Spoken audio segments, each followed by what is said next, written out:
Subscribe now and press the bell icon. أجمعين. أما بعد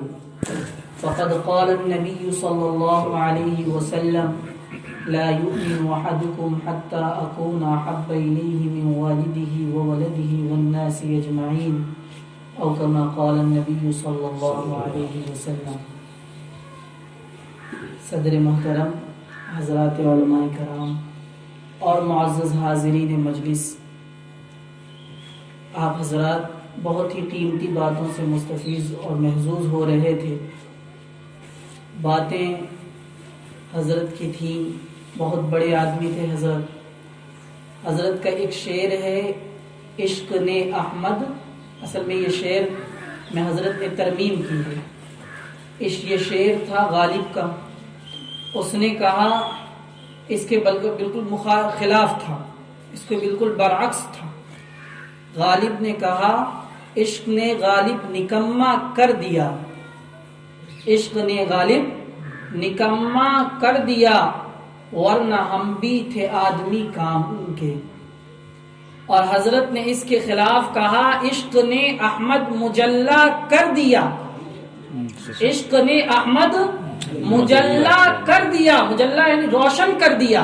چمکا دیا. عشق نے احمد مجلا کر دیا، ورنہ ہم بھی تھے آدمی نام کے، ہم بھی نام کے آدمی تھے. تو میرے بزرگوں،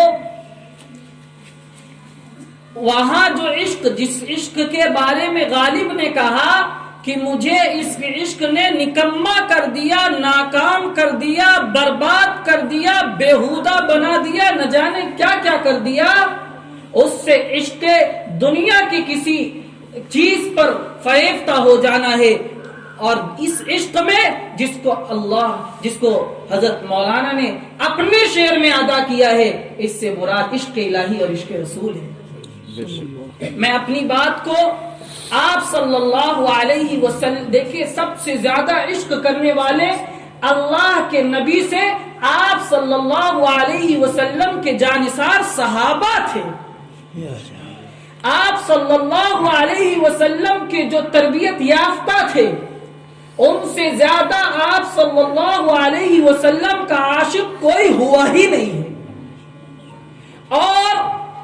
بلکہ ان سے جو عشق کرتا ہے اور ان کے ذریعے سے آپ صلی اللہ علیہ وسلم سے عشق کرنے کا ڈھنگ سیکھتا ہے، تو اللہ رب العزت اس کے بھی مقدر کو چمکا دیتے ہیں.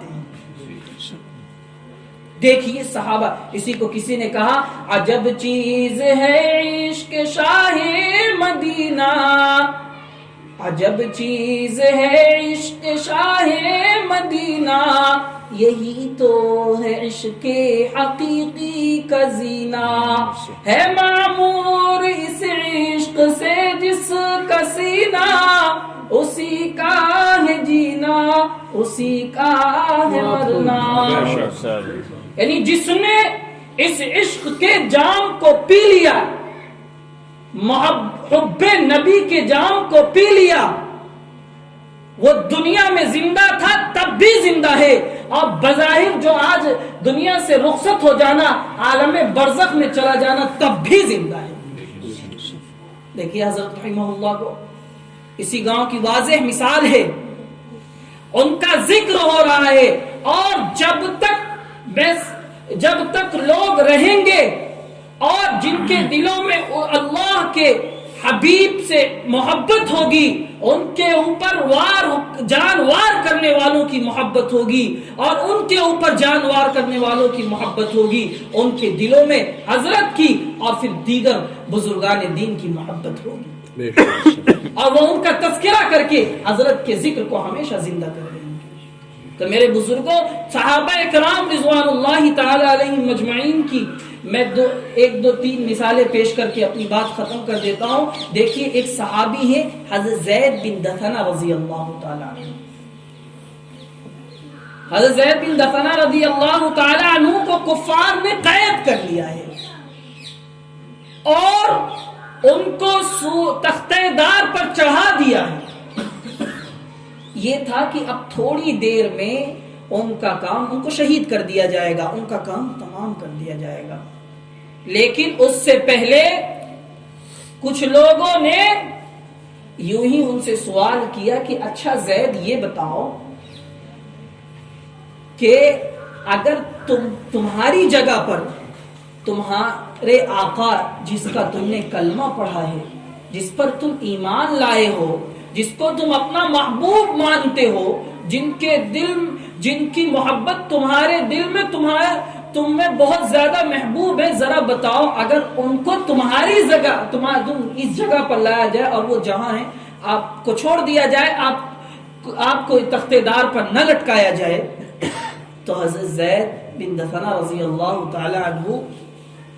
یہ جواب کیا دیتے ہیں پتہ ہے؟ وہ کہتے ہیں کمبختو کیا بات کرتے ہو، حضور کو تختے دار پر لٹکانا تو دور کی بات ہے، میں اتنا بھی گوارا نہیں کروں گا کہ آپ صلی اللہ علیہ وسلم اس وقت جس جگہ پر آرام کر رہے ہیں اس جگہ پر آپ صلی اللہ علیہ وسلم کے پائے مبارک میں کوئی کانٹا چبھے اور اس سے آپ صلی اللہ علیہ وسلم کو تکلیف ہو، اس تکلیف کو بھی مجھے گوارا نہیں ہے، مجھے برداشت نہیں ہے۔ ابو سفیان چیخ اٹھا اور اس نے کہا واللہ ما رأیت احدا يحبه احد كحب اصحاب محمد صلی اللہ علیہ وسلم، محمد کہ میں نے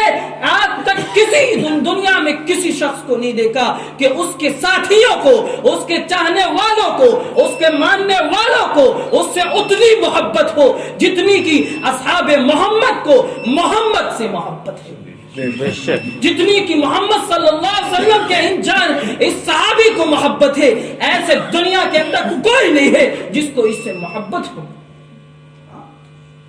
آپ صلی اللہ علیہ وسلم کی ایک صحابی حضرت ابو دجانہ رضی اللہ تعالی عنہ ہیں، ایک جنگ کے موقع پر آپ صلی اللہ علیہ وسلم پر کفار کی طرف سے وار ہو رہا ہے، انہوں نے دیکھا اور وہ سوچے کہ کیا طریقہ اپنایا جائے کہ آپ صلی اللہ علیہ وسلم کی حفاظت کی جائے۔ انہوں نے کہا میں اپنی جان کو، اپنے جسم کو آپ کی ڈھال بنا دیتا ہوں، اس کے کفار سے مقابلہ کرتا ہوں، لیکن دل میں یہ خیال آیا کہ آپ صلی اللہ علیہ وسلم کے ڈھال بننے کی صورت میں مجھے کفار سے مقابلہ کروں گا تو میری پشت آپ صلی اللہ علیہ وسلم کے چہرے کی جانب ہوگی اور یہ خلاف ادب ہے، تو انہوں نے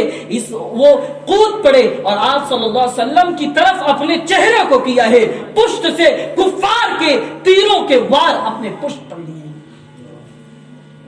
یہی چیز ہے، اسی کو حضرت حکیم اختر صاحب نے کہا جان دے دی میں نے ان کے نام پر، جان دے دی میں نے ان کے نام پر، عشق نے سوچا نہ کچھ انجام پر، عشق نے سوچا نہ کچھ انجام پر، جو ہو سو ہو مجھے تو میرے حبیب سے محبت ہے۔ میرے بزرگوں ہم سب بھی ارادہ کریں کہ ہماری محبت یہی ہے کہ آپ صلی اللہ علیہ وسلم نے جو تعلیمات آپ صلی اللہ علیہ وسلم کی ہیں، آپ صلی اللہ علیہ وسلم کی جو سنتیں ہیں، ہم اس کو اپنی زندگی میں لائیں گے، انشاءاللہ ہماری زندگیاں چمکے گی، ہم دنیا کے اندر بھی سرخ روئی پائیں گے، اور جو ایک بہت ہی خطرناک گھاٹی اور وادی آنے والی ہے اس میں بھی ہم اس مرحلے کو بھی آسانی سے گزر جائیں گے، اور سب سے بڑی سعادت یہ ہوگی کہ غلامان محمد صلی اللہ علیہ وسلم میں ہمارا بھی نام درج ہوگا، ہم بھی آپ صلی اللہ علیہ وسلم کی غلاموں میں شامل ہوں گے، اور اللہ سے مانگتے بھی رہیں اللہ ہمیں آپ صلی اللہ علیہ وسلم کی غلاموں میں بنا دے۔ آپ صلی اللہ علیہ وسلم سے محبت کرنے، حقیقی محبت کرنے والا، اور حقیقی محبت یہی ہے کہ آپ صلی اللہ علیہ وسلم کے طریقے کو، آپ صلی اللہ علیہ وسلم کی تعلیمات کو حفظ جان بنائیں، اسے اپنی زندگیوں میں اتاریں۔ اللہ رب العزت ہم سب کو کہنے سننے سے زیادہ عمل کی توفیق عطا فرمائے۔ وآخر دعوانا الحمد